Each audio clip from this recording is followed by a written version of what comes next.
Good afternoon, welcome to the CMCC webinar. This is part of a series that CMCC organizes as a platform for discussing interdisciplinary issues associated to climate changes, ranging from dynamics of climate to socioeconomic impacts.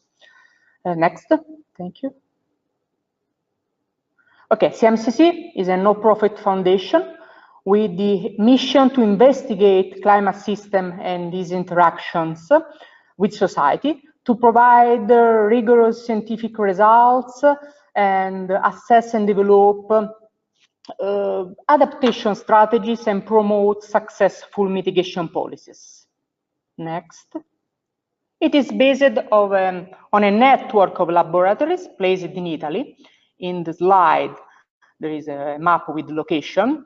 Lecce, Capua near Naples, Viterbo near Rome, Sassari in Sardinia, and in center-north Italy, Venezia, Milano, and Bologna.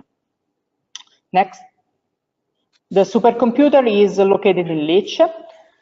The activities is organized through different research divisions, development of software infrastructure in Advanced Scientific Computing Research Division, climate simulation and prediction, and ocean and atmospheric modeling and data simulation efforts. Moreover, there are several divisions working on impacts of climate changes, for example, agriculture, forest, ecosystem services, or geological and hydrological hydraulic impacts. Finally, we have a more socially oriented division, RAS, risk assessment and adaptation strategies, and economic analysis of climate impacts and policy. Next, thank you. Okay, of course, these are the main topics covered by all the divisions, but it's worth stressing that CMCC try addressing all the aspects of the climate change issues through integrated approach. Next, thank you. Okay, we have a lot of outreach events. We have high degree programs, a PhD program in collaboration with the University of Venezia Ca' Foscari in climate science and management. We have a lot of interesting communication activities that are deeply reported on our website. Now let's move to today's talk. It will be given by Paola Marson. Paola Marson is a PhD candidate in CMCC Ca' Foscari joint program for PhD.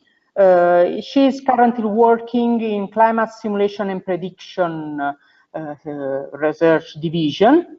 And today she'll give a talk about water management, innovative ways to assess precipitation spatial distribution.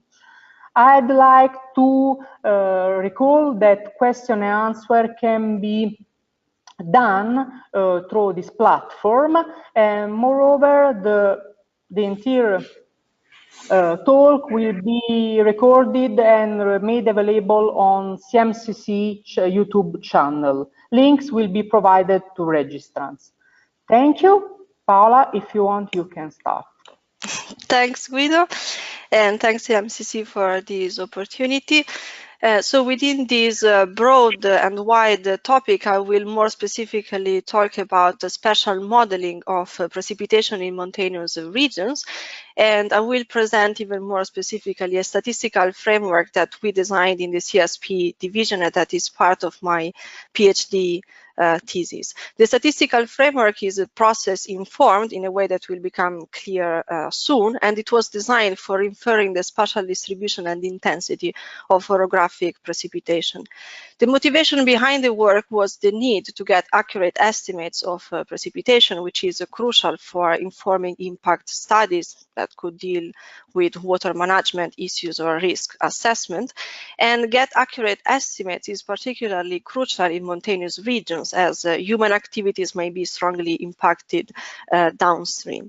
At the same time, get accurate estimates, so modeling precipitation in an accurate way over mountainous areas is particularly challenging. And among other, the major challenges are, for example, the very high variability that observed precipitation patterns do exhibit in both space and time, the abrupt discontinuities that are found in the field, and in general, from the process side, the complexity of the interaction among atmospheric processes and the orography.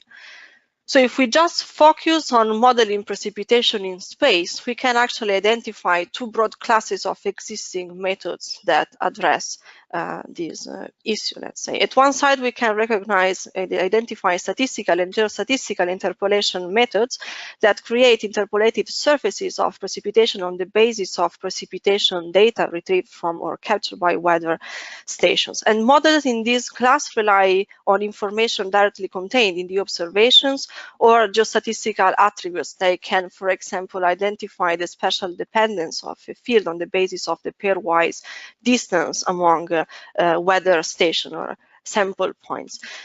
Methods in this class can also rely on auxiliary variable, and one which is often used in the context of complex terrain is elevation.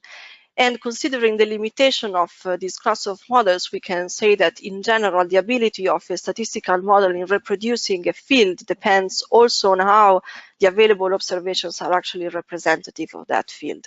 And this requirement might not be always met over mountainous areas, as often the observational network is too sparse or coarse to capture the mentioned high variability. On the other hand, another class is constituted of upslope methods, which are analytical models that provide us with approximated descriptions of some physical processes causing orographic precipitation.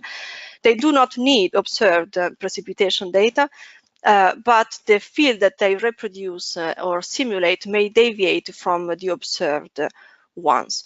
So our objective was the definition of a statistical framework for inferring the spatial distribution and intensity of precipitation in mountainous region, able to describe the variation in space of the precipitation fields, and that could combine information from both precipitation data and the description of physical processes that cause orographic precipitation.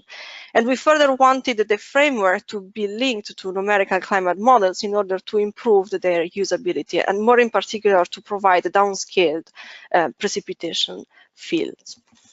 So I say that the framework combines information from both data and physical processes. So let's see what are the physical processes that were accounted for in our framework.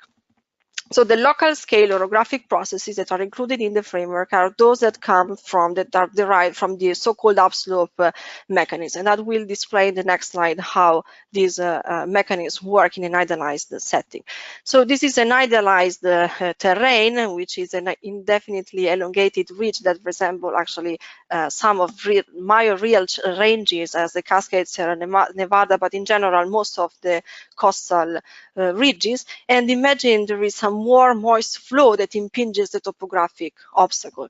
While the moist flow impinges the obstacle, it is forced to rise. While it rises, it cools, so that the amount of water that a parcel of air can contain in the form of water vapor decreases. And if the parcel continues to rise, a saturation threshold may be reached, condensation occurs, and the cloud is formed.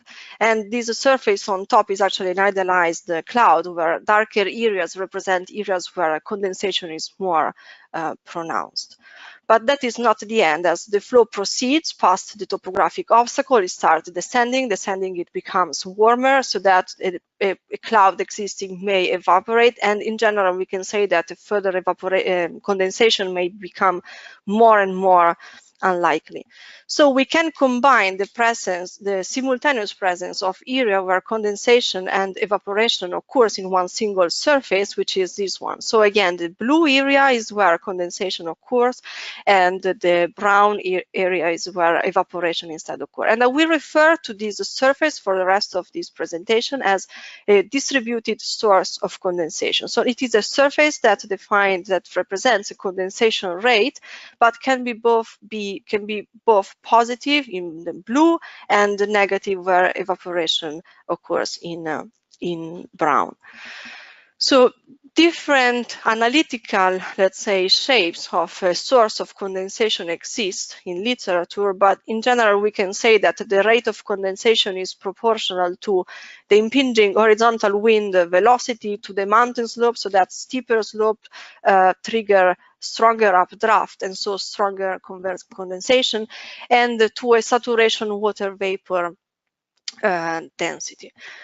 So this mechanism and its analytical representation constitutes the core of the pretty well-known upslope time delay model of Smith, and I will present this framework as this constitutes the starting point of the derivation of our statistical framework. So this model is a steady state model, so it does not account for any evolution, let's say, in time, and it identifies two lumped categories of condensed water. So cloud water, so water right after supersaturation is reached in the clouds, and hydrometer, so after coalescence of cloud water, let's say rain and snow, either in the cloud or while they're falling through the column of air. And these boxes represent the scheme of this framework. We find again our condensation rate, which may arise because of, for example, forced ascent over a topographic obstacle that creates some cloud water QC. Cloud water is advected by the horizontal wind for a time given by tau c, until it is converted into hydrometer. So tau c in this sense is a time scale that parameterizes the time required for microphysical processes to take place in the cloud to obtain this transformation to hydrometers. The hydrometers QF are further advected by the horizontal wind for another time tau f until precipitation at the ground will be observed, and we refer to this precipitation as P star. So as I said at the beginning, the condensation rate can be both positive and negative, and for the same reason also, for this reason also P star does, and that is why there is a star on top of it, and we refer to this field more as a precipitation potential.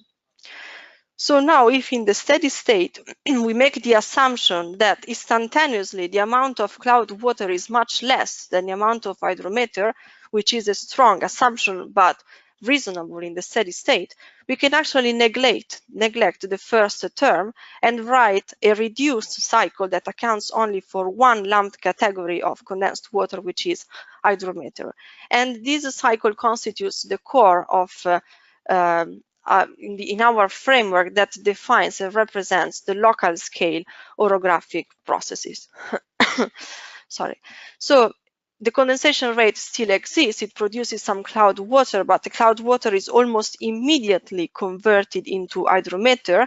The hydrometer are advected by the horizontal wind for, again, the tau given by tau f, until precipitation is actually observed at the ground. And this cycle can be written in analytical form by means of a differential equation, and in particular an advection equation. But let's see, again, in an idealized framework, how this cycle works.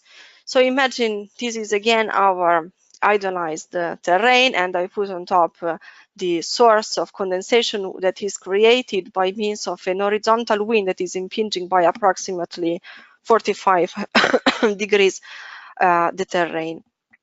So if we let the hydrometers be advected by the horizontal wind for example 1000 seconds, the surface on top displays the potential precipitation that is actually produced. But what happens if we let the time span become larger? And so, for example, if this time span becomes 5000 seconds, this is the field, the potential field, the potential precipitation field that we reproduce. And this is what happens if tau f becomes 10,000 seconds, 20,000 seconds, and 50,000 seconds. So the number in seconds is idealized as the framework is, but it gives us some insight on how the signal is actually advected and propagated by the impinging wind. So the processes that we described and displayed so far are local scale processes causing orographic precipitation, but it is also known that the majority of precipitation observed in the mid-latitudes is attributable to frontal systems and convective clouds that originate due to large-scale, let's say, mechanisms that are most often not related to the topography, although the topography alters their feature. So this means that we also need to take into account another source, and I will refer broadly to this source as large-scale precipitation, as it arises from large-scale processes. So let's see in our, again, analyzed setting how we can also account for this large-scale component. Again, our idealized terrain, and I put on top a box, which it is an idealized box that represents the large-scale precipitation component, and it can be added actually to the old local scale S source of condensation, and because the large scale component is exactly put over the peak, we can actually observe how the topography alters the large scale component, so that the large scale component is actually enhanced on the windward side of the mountain, but it is damped on the lee side where the source, the local source of condensation, is providing some evaporation. So I would like to repeat again the same idealized experiment and see what happens when we combine these two sources in producing the final potential precipitation field. So this is what happens is we let our two sources be advected for 1,000 seconds, and this is what happens when it is 5,000, 10,000, again 20,000 and 50,000. So the mechanism is reproduced exactly as before. So I mean the advection as the previous case, although of course the final pattern changes because we are accounting for two different sources. So far I described the physical processes that are included in the model, but I also said that the framework combines, uses also information from precipitation data. So let's see how the statistical framework is built and how it exploits information in precipitation data. So I said that the small cycle representing the processes can be written as an advection equation. So we need to translate this information into a statistical framework that is able to describe how the field P star varies in space in analogy with a differential equation. So that means that we want to describe the signal P star in one point X and Y as the sum of the two sources, local and the large scale, plus part of the signal P star that comes from the point upwind, so before the advection occurs. So more in particular, let's see all the elements that compose the model. The signal P star in the point X and Y is given by the sum of the two sources, but we can imagine that there is some uncertainty linked to these two sources. So we may want to add other two parameters that weight in a different way these two components. Then I said that part of the signal comes from the points upwind with respect to the point of interest X and Y, but how is the signal propagated to the next point? By means of something that I will call now as an operator W triangle. But together, again, because of the advection, also part of the signal that is created on the point X and Y must be passed downwind on the next point by the advecting wind.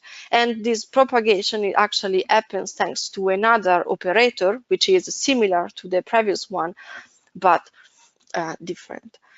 So if we wanted to take a closer look to the shape of this operator W, let's consider a sample grid, a grid on which we are trying to model our field P star, and the arrow represents the large-scale wind that enters our domain of interest.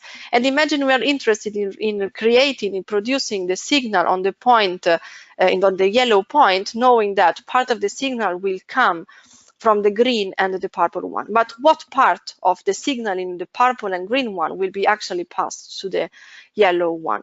The part given by these two ratios that actually identifies the ratio between the distance the signal is advected by the wind over the grid spacing. So it depends on the horizontal wind velocity and on the time scale tau f. So if this is the mechanism that propagates the signal, let's say in physical terms, it has an analogous in statistical terms as those ratios become autoregressive parameters which depend on an unknown parameter tau f, which is unknown together with the other two parameters lambda1 and lambda2 that are weighting the two sources of condensation and precipitation. So this is a model summary that includes all the elements that I schematically presented so far, but we can still recognize the two sources differently weighted by means of the two unknown weights or parameters. The signal is present in the two upwind points that is propagated by means of the autoregressive parameters, and the part of the signal that is moved on the next one. And we further perturbed this equation by means of stochastic noise that makes the signal P star become a stochastic process as well, and that allows us to estimate from observed precipitation data the three unknown parameters. And in particular, in our applications, we are using Bayesian methods. So the key point is that this discretization, the model written this way so far, actually identifies a known and valid model, which is a simultaneous autoregressive model. So that this means that we are moving within a framework of which we know the properties, and those properties can be enhanced. So this is how we derived the model, all the components, how the signal is propagating, the combination of local scale and large scale components. So let's recap before moving ahead some key points so far. The orographic processes that I showed in the first part of the presentation are those that come from the linear theory of orographic precipitation. I made use of some atmospheric fields as the advecting wind, the humidity and temperature that I used to compute the source S of condensation. And those fields are taken from reanalysis so far, but ideally from climate models. And that means that the statistical framework can actually be nested into climate models or analysis and provide a subgrid refinement that is process informed, spatially consistent, and it is further adjusted by data. And so far, a gridded observational data set is needed. So let's see in real case studies how the model behaves. And I would like to show you in particular how the model represents a set of winter storms in California. So the panel on the left represents the domain and the elevation that we are using. The panel on the right displays a sample day with observed precipitation, and the data are daily accumulated precipitation from the CPC product of NOAA on a 0.25 times 0.25 degrees regular grid. All the atmospheric fields as wind, temperature, humidity, and of course a large-scale component of precipitation are taken instead from the ERA interim reanalysis. So let's consider the first storm. It is a storm that occurred in central California, and that represents more or less a typical orographic effect of storms that impinges this region, that entered this region from the Pacific Ocean, and it is a medium intensity storm.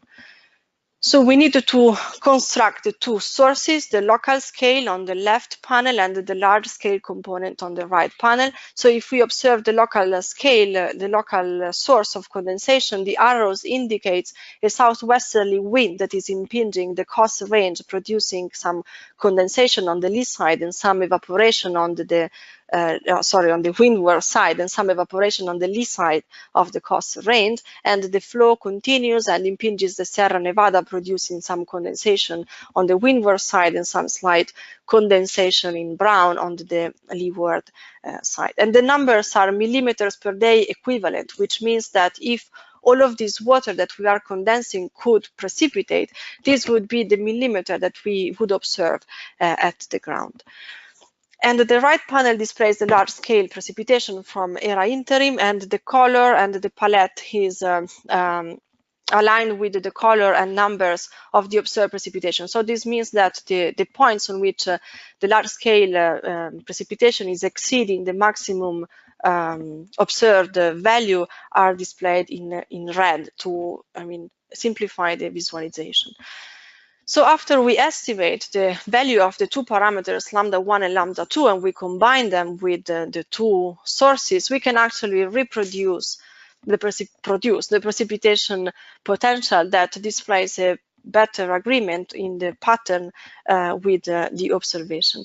And from precipitation potential, we can simultaneously identify areas where precipitation does not occur and areas instead where the intensity is positive. And we can compare this field with the observed precipitation. So what we can say is that with respect to the large-scale precipitation from the reanalysis, the spatial pattern has a better agreement with the observation, but we are not capturing the very high values in this case. The second storm occurred in Northern California, and it is a pretty intense storm. So again, these are the two sources of condensation and precipitation. Here the wind comes maybe more from the west, but the mechanism is the same: condensation, evaporation on the lee side, and again some condensation on the windward side. And this is the field of large-scale precipitation. After combining the two sources after of course estimating the two unknown parameters, we combine the two sources and we identify the precipitation potential, from which we can again create simulated precipitation that can be compared with the observed. And again, we can see that that combining the two sources and weighting them, we can actually resemble in a better way. We can get a better agreement with the observations. And as the last case study, I would like to show you a winter storm that occurred instead in the southern California, and this is the observed pattern. And these are the two sources. Here the winds come more from the northwestern part and create some condensation, evaporation, and condensation again on the southern area. While the large-scale component gives the maximum amount of precipitation more moved on the northern area with respect to the observed pattern. So again, after parameter estimation, the two sources are combined, and the precipitation potential can be reconstructed. And from the precipitation potential, we simultaneously identify areas where precipitation does not occur, and the simulated or predicted intensities that can be compared with the observations. And again, we are getting an improved agreement with the observations. So the framework that I described so far, together with the case studies, consider each day independently from each other. So it means that it focuses only on the spatial, let's say, dimension, and so it is a spatial modeling. But it can constitute a sort of a kernel or a basic brick of predictive downscaling methodology. So we are now working in this direction, but the first step to take is to understand what is the physical meaning of the three unknown parameters. So if we make the assumption that the evolution in time is actually driven by large-scale processes, we need to link the three unknown parameters to atmospheric fields that are captured by numerical climate models. And so, especially to find at first interpretable linkages from a process perspective. So I would like to show you some preliminary results that we found. The map that you say is a map of correlation computed pointwise between the relative humidity provided by the ERA interim and the time series of λ1 computed in many days. And we can identify some positive correlation on the areas we are working on, and that is also identifies basically the storm, one of the major storm track. And there is a possible interpretation of this positive correlation in that one assumption behind on which the upslope model is based, in that the atmosphere is always nearly saturated. And this correlation could mean that actually the more we are really close to saturation, the larger can be the weight that we actually give to the local source of condensation. And the second preliminary result that I would like to show you is a map of correlation computed again pointwise between the lambda 2, so the weight we are giving to the large-scale component of precipitation with the geopotential height. And here we can display, so the colors only display correlation where it is significantly different from 0. So we can identify this negative correlation, which means basically that the higher the geopotential height, the smaller should be the weight we need to give to the large-scale precipitation component. So one important point is that this relationship that I'm displaying now can't be really directly used now to downscale precipitation, but they constitute a very important step to take in order to understand from a process side the meaning of the parameters, and so to move toward a predictive downscaling methodology. So as conclusion of this presentation, at the beginning of the presentation, I showed you the orographic upslope mechanism and how these mechanisms actually produce condensation and precipitation.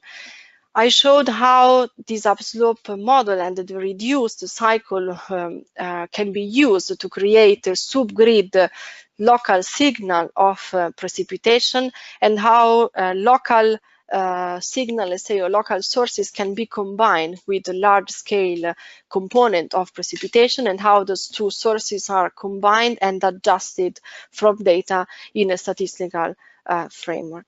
Then I showed some case study in California that showed the improvement in the agreement with the observation obtained in the statistical framework. And to conclude, I displayed some interpretable linkages of model parameters that can be found and that leads us to continue towards a predictive downscaling method.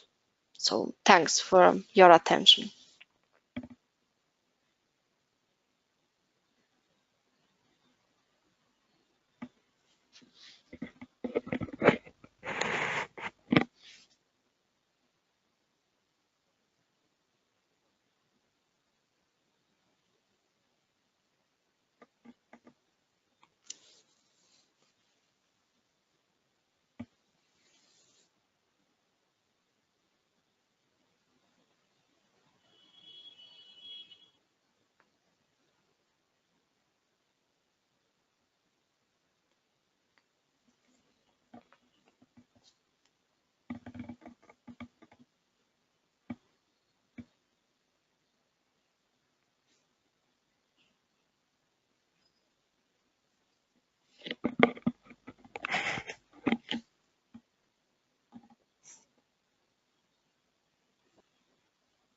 Sorry.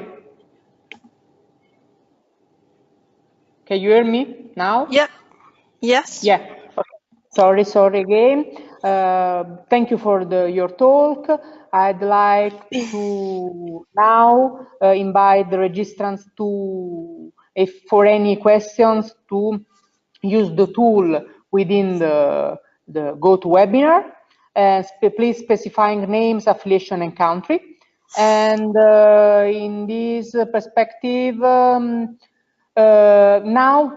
for icebreaker, I'd like to ask you what are the main constraints, the main differences in use such approach that you showed for California, for US, in other contexts, for example, in Italy or in Mediterranean countries. Right. So the main differences arise from both the differences that occur in the atmospheric processes and in terrain geometry. So considering the atmospheric processes, different areas may have an intrinsic, let's say, different variability, time variability, and of synoptic conditions, or for example, the maturity of the storm that interact with the topographic barrier may change. That may alter actually the produced precipitation pattern. On the other hand, considering more, let's say, aspects linked to local scale, the terrain topography has, of course, another very important influence. And so different terrain, so for example, one point is the orientation of the topographic barrier with respect to the prevailing wind, and the variability, let's say, of the terrain geometry may create different shapes of the local source of condensation accordingly. So I think these are the main aspects that that may differ across diverse, let's say, geographic areas. Okay, thank you. Now let's move to some questions from the registrants. Okay, the first one is from Paola Vasco, PhD students at Ca' Foscari University. She asks you that your model is able to simulate precipitation patterns, but tend to underestimate precipitation amount compared to observations. Could you guess some possible reasons for that? Yeah, so one possible reason is that in the current formulation, we are actually assuming that precipitation amounts are described by, or maybe we are assuming an exponential distribution for precipitation amounts. And but in the future, the model could be reevaluated considering other distribution more suitable to get higher values and also extremes. So this might be one of the reasons. Oh, okay, thank you. Another question for Nicolas Duke. He asks you which are the advantages of this approach compared with remote sensing merging techniques that blend rain gauges data with the satellite data? It could be okay, go. Okay. No, so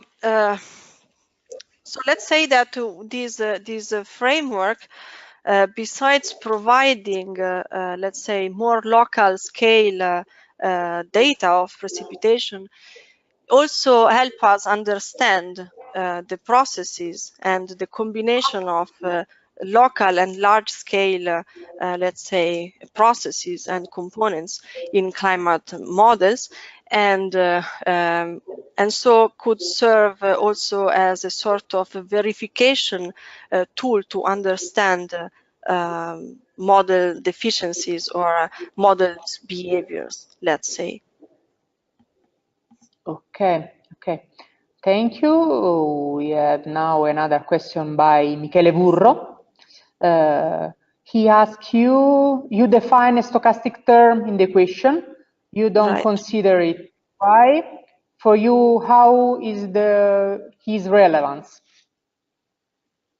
So the stochastic term in the end, so we are using basically a zero mean Gaussian noise, let's say Gaussian stochastic perturbation, and so the let's say that term capture either the part of variability that is not captured by the processes explicitly accounted in the model formulation, and can also be considered as a small, let's say, impulses that are given to the system.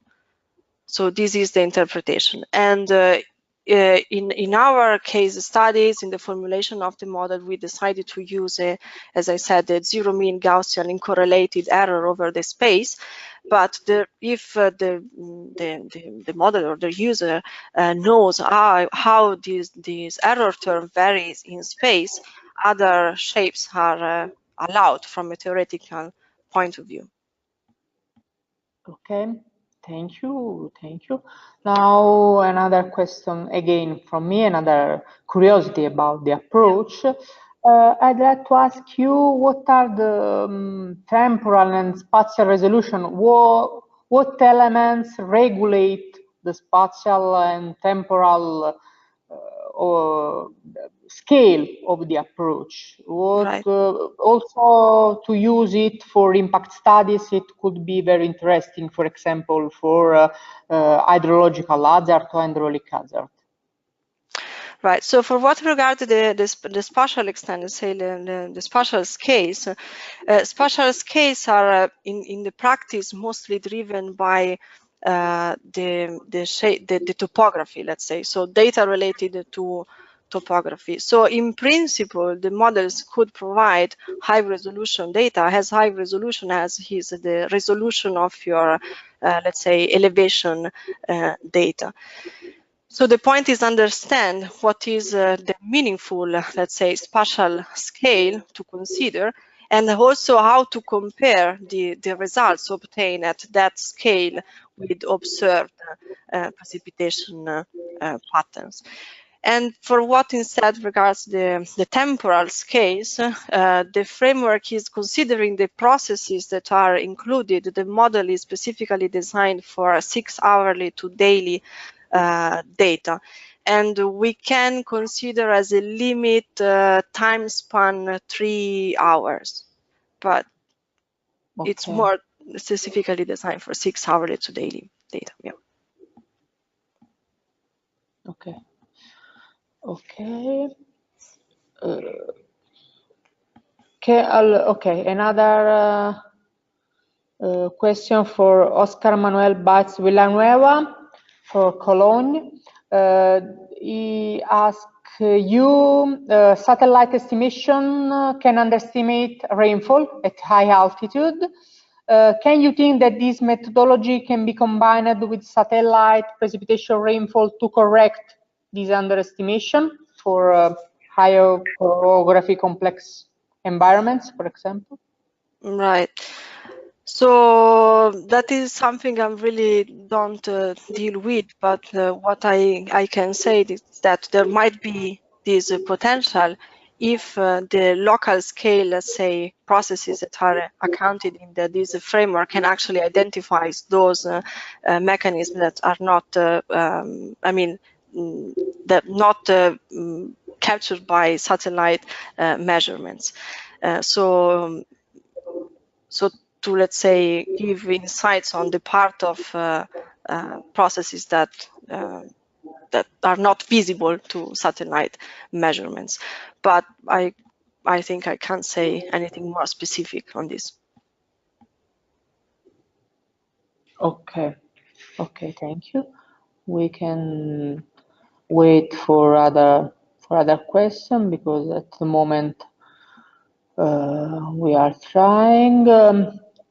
Okay, for me, if you want to add some things about some elements about the presentation, otherwise we can recall that the